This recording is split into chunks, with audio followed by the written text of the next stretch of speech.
నీ యవ్వారం అసలు కేయసలు పెడుతుంటే కమ్మగా నీ సింగారం కసులు విసురుతుంటే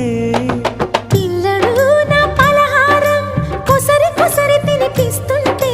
మెల్లగా నీ వ్యవహారం కొసరు అడుగుతుంటే చిన్ననాడి అన్న ప్రసన అయ్యిందో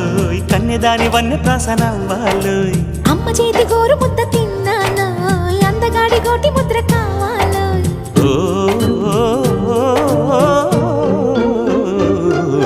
కాస్త నన్ను నువ్వు నిన్ను నేను కోరుకుంటే కోరుకున్న చోట నువ్వు నేను చేరుకున్న చోట ఉన్న దీపం మారుతుంటే ఆరుతున్న వేళ కన్నెకాలు జారుతుంటే